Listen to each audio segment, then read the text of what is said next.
Hello everyone, welcome back to my channel again. I'm going to read the book of Matthew, chapter 13. And before I read it, today is a Good Friday. Happy Good Friday, everybody. I'm going to start the parable of the sower. The same day, Jesus went out of the house and sat by the lake. Such large crowds gathered around him that he got into a boat and sat in it, while all the people stood on the shore.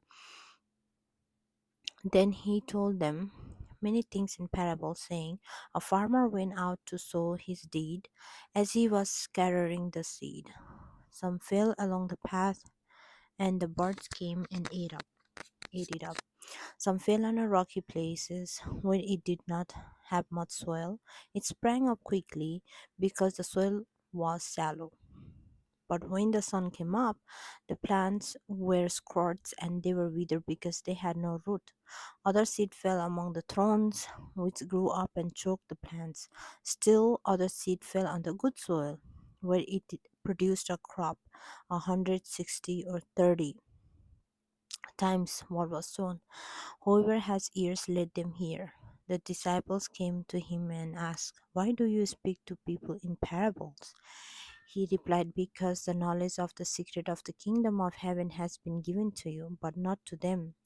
Whoever has will to be given more, then they will have an abundance. Whoever does not have, even what they will be taken from them. This is why I speak to them in parables. Wow, I want to read it one more time.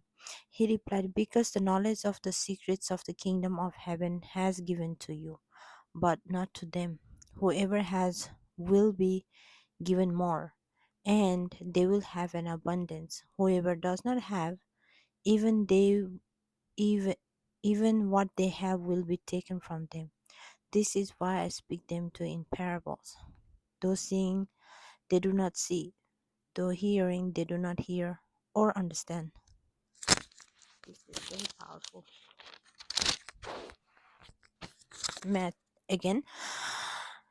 In them in fulfilling the prophecy of Isaiah.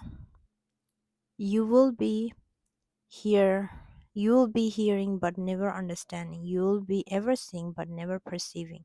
For these people's hearts has become calloused. They harden here with their ears, and they have closed their eyes. Otherwise they might see with their eyes, hear with their ears, understand with their hearts, and return, and I would heal them. But blessed are your eyes because they see, and ears because they hear. For truly I tell you, many prophets and righteous people long to see what you see but does not see it, and hear what you hear but does not hear it. Listen to what the parable of the sower means. When anyone hears the message about the kingdom and does not understand it, the evil one comes and snatches away what was sown in their heart. This is the seed sown along the path. The seed falling on the rocky ground refers to someone who hears the word and wants to receive it with joy, but since they have no root, they last only a short time. When trouble or precautions comes because of the word, they quickly fall away. The seed falling among the thorns refer to someone who hears the word, but the worries of this life and the deceitfulness of wealth choke the word, meaning it unfruitful. But the seed falling on the good soil refers to someone who hears the word and understands it. This is the one who produces a crop yielding 160 or 30 times what was sown. The parable of the weeds. Jesus told them another parable. The kingdom of heaven is like a man who sowed good seed in his field. But while everyone was sleeping, his enemy came and sowed weeds among the wheat and went away. When the wheat sprouted and formed head, then the weeds also appeared. The owner's servants came to him and said, Sir, didn't you sow good seed in your field? Where Where then did the weeds come from? An enemy did this, he replied. The servant asked, did you want us to go and pull them up? No, he answered, because while you are pulling the weeds, you may uproot the wheat with them. Let them grow together until the harvest. At the time I will tell the harvest, first collect the weeds and tie them in a bundle of to be burned. Then together the wheat and bring it into my barn. Hmm, very good. Let me read it again. Chapter 29, verse 29. No, he answered, because while you are pulling the weeds, you may uproot the wheat with them. Let them grow together until the harvest. At that time, I will tell you the harvesters. First, collect the weeds and tie them in bundle to be burned. Then gather the wheat and bring it to my barn. Wow, you see that? The parables of the mustard seed and the yeast. He told them another parable. The kingdom of heaven is like a mustard seed, which a man took and planted in his field. Though it is the smallest of the seeds, yet when it grows, it is the largest of the garden plants and becomes a tree, so that the birds come and perch in its branches. He told them still another parable. The kingdom of heaven is like yeast that woman took and mixed into about 60 pounds of the flour until it worked all through the dough. Jesus spoke all these things to the crowd in parables. He did not say anything to them without using parables. So was fulfilled with the spoken through the prophet. I will open my mouth in parables. I will utter things hidden since the creation of the world. The parable of the wheat explained. Then he left the crowd and went into the house. His disciple came to him and said, explain to us the parable of the wheat in the field. He answered, the one who sowed the good seed in the Son of Man. The field is the world, and the good seed stand for the people of the kingdom. The weeds are the people of the evil one, and the enemy who sows them in the devil is the devil.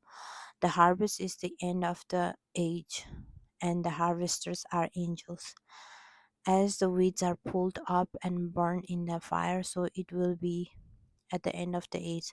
The Son of the Man will send out his angels,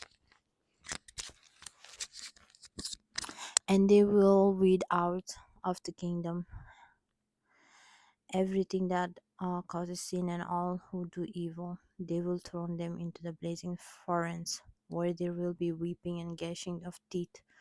Then the righteous will be signed like a son in the kingdom of the Father. Whoever has ears, let them hear. The parable of hidden treasure and pearls. The kingdom of heaven is like a treasure hidden in the field.